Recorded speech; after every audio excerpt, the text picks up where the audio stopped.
Jack let loose a controlled burst with his photon pistol at the first figure to run in shooting, dropping them with 3 accurate shots to the chest as more began piling in through the rubble. These enemies were seemingly uncaring of the risk as Jack took better aim, blasting the head off another one that jumped in as he moved further back. As the dust settled and Jack could see more clearly, he recognized with dread the polka dot, makeup covered, mutilated forms of clowns as more of them rushed into the room. An orb of roaring red flame smacked into the closest clown before exploding in a massive fireball, obliterating several of his nearest fellows as Svaarti moved out of cover and quickly followed his spell up by thrusting both of his hands forward, spraying out a thick, black grease on the ground of the bottleneck. A very simple spell in the Nearer's arsenal, but a highly potent one in the right circumstances. "Get to the upper levels! Warn everyone!" Jack shouted back at the few people still around, snapping them out of shock as he picked off several of the clowns on the ground, though more were still stumbling through. Dante shot a bolt of chain lightning at the clowns with an angry bark, killing them before they even hit the floor and igniting the magical grease. As the flames rose and illuminated the open passage, Jack could see just a hint of the sheer size of the swarm of clowns that were raring to get in. Several of the smarter clowns leapt over the grease and the flames, using the bodies of their burning comrades as stepping stones to rush in close. Jack dodged a hammer aimed at his head, ducking low, and used his axe to trip the clown before burying the axe into the freak's neck, then tearing it out and throwing it into the chest of another that rushed up to him, taking the clown off their feet as its momentum caused it to land right next to Jack. Svaarti summoned his sword and met another clown's charge with one of his own, using his serpentine body to easily dip under a swipe and lunge upwards, skewering the clown through the chest, then dexterously pulling back and swiping diagonally upwards, releasing an arc of arcane energy that shot out and caught another clown in the face. "Collapse the tunnel," Svaarti called to Jack. "Caro!" Caro squawked a challenge at the clowns as the air around them shimmered. Appearing from nothing and rapidly growing, several red-hot rocks orbited the familiar, before a word of power from the bird flung them at high speed at their chosen targets, tearing through mutilated flesh and shattering bones. Jack broke away from his melee with another clown, shooting them twice in the chest as Dante covered him by tripping another, before biting their ankle and sending lethal electricity coursing through its body. "Overcharge!" Jack yelled, aiming his Dominator at the ceiling where he thought the rock was weakest, then letting loose a heavy shot that smashed into the rock. Dust and debris fell onto the bodies of the fallen clowns at the gate, as several loud noises cracked around them over several seconds, before the ceiling finally gave way and fully collapsed. And bringing another group of clowns with them. "Shit!" Spartawl cursed, before he cast as quickly as he could. "Terralicker!" The globe of acid shot out from his hands, flying several feet before it exploded in a cone, catching several of the clowns that were getting to their feet. But if the clowns could feel physical pain, they didn't show it, getting up despite the debilitating attack. And more were coming. From another passage above them, another cluster of clowns were dropping to the ground, either being forced to by the push of the crowd, of their fellows behind them, or simply being insane enough to jump down, relishing the chance to attack these interesting enemies. "Caro, keep them occupied," Spartawl snarled, as he brought his sword up again, quickly finishing off one of the clowns as Jack did the same. Dante barked, and summoned a sphere of ball lightning in the middle of the room that zapped any clown that got too close with a bolt that put them down. Suddenly, a larger form hit the ground, and this clown clinched the landing perfectly. They were a bald mountain of meat, with sinister painted tattoos all along the disfigured flesh of their powerful muscles.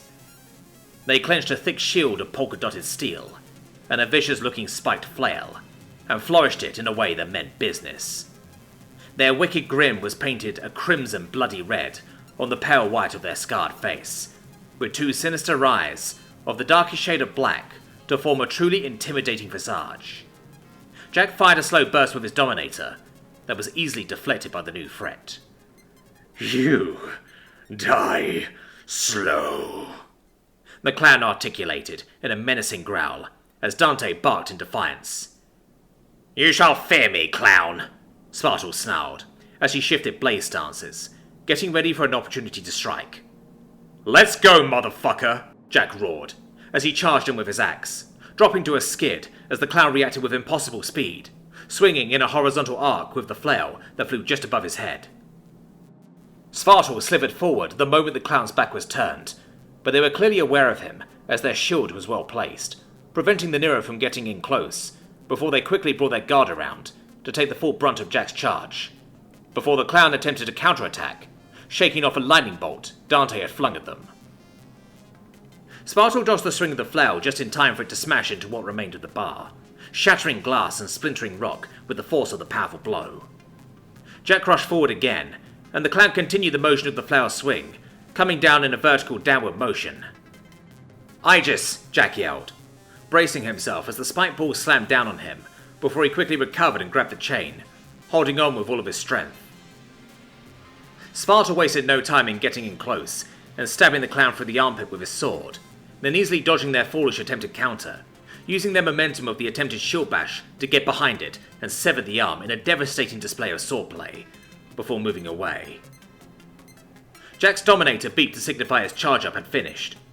Keeping hold of the chain of the flail as the clown desperately tried to break Jack's grip, they didn't notice the human take careful aim. "Overcharge!" Jack roared, pulling the trigger. The heavy shot of red light smacked into the clown in an explosion of red gore, obliterating the brute before they knew what hit them. The room suddenly got quieter with a brief lull of combat. Clowns on their floor were trying to break through the debris, but they hadn't done so yet. Up above them, Caro had laid down a wall of flame that blocked off the clowns as long as it stayed there, no longer as brave as they had been when the big one was alive. "That was one of the named," Spartaw growled, as he wiped his sword clean. "Chosen by the killer clown himself. I think that was Mr. Mayhem, one of the clown captains as publicly known. There may be more powerful named about, though. I know there are stronger ones than him." Several shouts and screams could be heard echoing in the distance, along with the distinct sound of combat. "Shit," Jack growled. "They're attacking elsewhere, so there are probably more higher-ups coordinating the attack. Can you teleport us to the entrance?" "Oh, absolutely, Commander," Spartaw replied, voice dripping with sarcasm. "Do you want me to lick your balls, too?" Jack didn't look amused at that. "No," Spartaw confirmed with a sigh. "Teleporting out of here was the first thing I tried. There's magical interference preventing magical travel weaker than a blink." "Alright. Looks like we're using the old-fashioned method," Jack sighed, as he made for the stairs. "We?" Svaarti asked in a dry tone. "You, maybe?" Jack turned. "Where the hell are you going?" he asked, as the Nero slinked to the center of the room and looked up towards the balcony. "I'm going with a better route, and I can't take you with me even if I actually wanted to," Spartaw replied. "Unless," Jack began to propose, but he was cut off. "What more do you want of me, human?" Spartaw sneered. "We have clowns piling in, and I have no intention of hanging around." "Help me stop them," Jack asked, his expression perfectly serious. "I know how good you are. If we work together, we can help save a lot of people." Spartaw said nothing for a moment, before shaking his head. "I think not, Frost," the Nero replied. "I'm going to find my sister and then we're getting the fuck out of here." "I last saw her on the upper floors," Jack confirmed, disappointed, but seeing no reason to withhold the information. "One of the private rooms with Vanya when they wanted to do a preliminary interview." "Appreciated," Spartaw nodded, before blinking to the balcony. Jack looked down to Dante as they went back the way they came, collapsing the balcony behind them to cover their retreat. "You with me, boy?" "Woof!" Dante barked in determination. "Good." Jack stilled himself as he quickly and carefully checked his corners, making his way up the tunnel and hearing the sounds of combat getting closer. "Let's do this." "What the hell?" a voice called out to the crowd as the music suddenly cut out. Alora was on her own looking for Jack through the throng of dancing partygoers when several sharp noises echoed throughout the complex, somehow drowning out the cries and complaints of everyone around and giving Alora a strong sense of alarm. Alora pulled out a wand just as a thunderous boom roared from somewhere below, shaking the room and knocking several of the guests to the ground. Then they heard gunfire, and all hell broke loose. Immediately, Alora was battered and thrown about in the crush, as people all around her screamed and yelled in panic as they rushed to get out. The Eladri fought with all of her might to stay on her feet, as she was squashed in the stampede, as hot, sweating and flailing limbs smacked into her and almost overpowered her. Eventually, somehow she managed to scramble out of the mass to one of the walls, and leaned against it to regain her breath. But there were others that weren't so lucky, falling to the ground and getting trampled in the mad panic.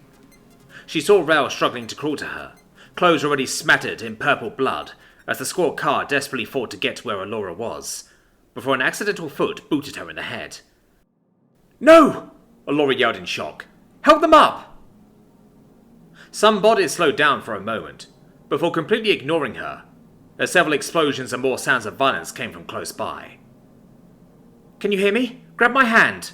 Alora called out to her friend, before the crowd suddenly reacted in terror, as one of the doors to the side of the chamber burst open to reveal a group of clowns that quickly leveled their guns into the defenseless crowd. "Pyralis!" Alora yelled, pointing her wand to the group, quickly shooting out a snaking coil of fire that zipped past and around the fleeing crowd to smack into the clowns, throwing off their wild aim as they collapsed to the ground. Noticing the caster, one of the other clowns pulled out a wicked-looking knife and rushed her. Panicking, Alora pointed her wand straight at the crazy clown and shot a quick stun bolt that was thankfully strong enough to take him down. "Rail!" Alora heard cry out over the screens. Turning around, she saw Zell holding their sibling in their arms, having summoned a nerve spirit to cover them from the crowd moving past. "Someone help me! She's not breathing! Please!" Alora stilled herself before shoving her way back in to get to her friends. She was not physically strong by any stretch of the imagination, and not for the first time that night she wished Jack was with her. "Zale, we can't stay here." Alora placed her hand on her friend's shoulder, as she quickly cast a diagnostic spell on Rael, recoiling in despair as it instantly gave her every detail of every shattered bone, deep bruise and ruptured organ the frail amphibian had sustained in the stampede. Alora cast every quick stabilizing spell she could, and fought down waves of panic, as she realized she didn't have what it took to heal Rael. "Can someone help us? Please!" Alora called out again, as she tried to shake Zale into action. "Alora!" Someone called out from the crowd, as an avian pushed towards them, spectacles smashed with blood dripping down his face. "There's clowns coming this way! There's so many! I can't find Darlocks!" "Krill!" Alora called back in relief. "Help carry Rael! They're hurt bad!" "Alright, but cover me, they're right behind us!" the avian replied, as he quickly scooped up the squad car.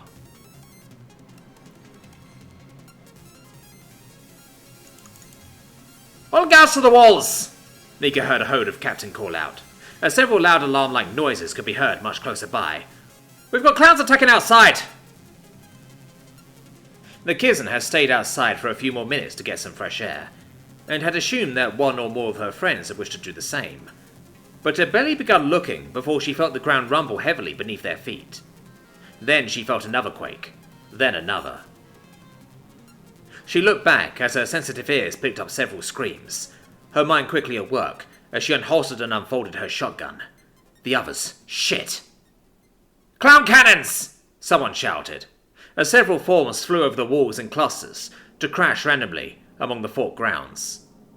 Not wasting any time, Nika fell into a tactical mindset with practiced discipline and took a pot shot at one as it came down, not allowing it time to recover. She knew that if these clown vanguards got a foothold, they were screwed, and by the way several others were pouring out of the fort, the clowns had likely planned well for this attack. Knowing they would need to be eliminated as a priority, Nika rushed to engage the closest group, shouting as she did to get everyone else out of the way. The moment she had a clean shot, she took it, her shot thundering into the chest of the nearest clown and knocking them down, but Nika knew it wasn't a confirmed kill. These armoured and shielded clowns were far tougher than the dregs they had fought on their way to the Oracle, and were clearly commanded far better too. "Get out of the way or get down, you fucking morons!" Nika yelled, thoroughly annoyed as she had to check her fire, as several people ran past her line of sight, desperate to get to safety. After finishing off the downed clown and thinking quickly, she crouched down and aimed up, blasting another clown in the face just before they were about to open fire in the crowd, the spread of her plasma shotgun dissipating harmlessly above their heads. Skidding forward on her momentum, and using her tail to dexterously shift between moving bodies, she sprung up high, and carefully aimed towards the ground, hot, up-close plasma ripping through the protective jumpsuit and melting the mutilated flesh beneath. There were sounds of combat all across the grounds as people fought for their lives, and Nika knew they couldn't keep this up for much longer, as more and more clowns were shot over the walls. Extending her combat staff, she quickly swung around in an arc to cave the head of another clown, blasting fragments of skull across the battlefield, before continuing the swing into the legs of another. Reacting to movement behind her, Nika prepared to dodge the hammer strike of a clown corporal that had deemed her a threat, before it stumbled back, a spray of acid hitting it in the face and decapitating the freak, as it stumbled forward uselessly and dropped to the ground. Svaarti's eyes went wide in shock as she took in her handiwork, barely noticing Nika's nod of thanks as she moved to engage another clown. But the Nero had enough sense to whisper a cantrip under her breath and summon her mother's arcane staff, just as Sparta had taught her, feeling the power of the golden radiant artifact tingle through her hands as she held it in a two-handed grip, the crystal at the tip glowing a defiant sapphire blue. Svaarti was scared beyond belief. She wasn't a brave and powerful warrior like her brother, but Svaarti had taught her several tricks in case she ever had to defend herself. And curiously, Svaarti felt a wave of calm and confidence that was quite unlike her, as she pondered what she could even do. It was as if the staff was reassuring her that she could do this. A maniacal laugh came from the side, as the clown with a chain blade ran at her, and without thinking, Svaarti cast the first, most basic defensive spell Spartawolf had her practice, until she could do it on reflex. A stun bolt that was the equivalent of a basic punch. It was a weak spell that shouldn't have done much other than to slow the clown down. Instead, it was as if the clown had run right into an oncoming car. With the loud crunch of multiple bones being turned to powder, the clown collapsed to the ground in a heap, as Svaarti was shocked and confused at the sheer power of her spell. "Did you do this?" she asked the staff in wonder, as she took in the carnage occurring right in front of her and quickly began to think. She was no natural warrior, but she was still a powerful wizard in her own right, and had her own set of spells she specialized in. Could the staff enhance those spells as well? Svaarti started casting. Mr. Mincer had followed his instructions perfectly. With his brothers and sisters leading the purges here and elsewhere all across High Station Bastila, they would exterminate all of the vermin inside and take the bodies for clownification. It was just like a sweet shop, and he was especially looking forward to the new friends they would make once they made the meat puppets all better. He could just feel Grandfather Jinglebush rubbing his hands in gleeful anticipation, and he knew that Daddy would elevate him even further into the ranks of his much more powerful brothers and sisters. Moving sneakily and silently, his sappers brought the big bomb to the foretold spot in the tunnel, guided by the prophets of Jinglebush. The mean monsters that hated Daddy would have no idea that they were using the gloom pass to attack from underneath, while Daddy distracted them on the surface. A few seconds later, the prophet of Jinglebush happily gave Mr. Mincer the signal, and without hesitation, the clown captain activated the explosive, blasting a sizable hole in the wall and taking out several of the clowns in the process. Leading the charge with a cackle, Mr. Mincer emerged into the chamber with his hammer held high, before his eyes widened in fear. Lined up facing them was a squad of high school students with red armbands, all leveling their guns at the newly blasted hole, having fully expected them. But even worse was the angry red dragon right in front of them. "Surprise, motherfuckers!" Chio smiled in grim satisfaction. Mr. Mincer had no time to direct the swarm, as Luvia unleashed a torrent of red-hot fire that cremated the clowns in an instant, spreading all throughout the exposed tunnels and engulfing any clown in them in a lethal inferno. Luvia then focused her flames on resealing the tunnel, melting the rock around the entrance. "Well, that was anticlimactic," the dragon chuckled, as she transformed back to her humanoid form. "Thanks for letting us know, Chio. I always feel bad for them." There are other attacks like this throughout the complex, Chio warned. Alluvia nodded. Red Legion! She addressed the room. And friends, she acknowledged, with a tilt of the head at Chio. The clowns seek to hunt us down like prey. Tell me, are you prey? No! The Red Legion aspirants around them shouted. And for once, Chio was inclined to agree with them.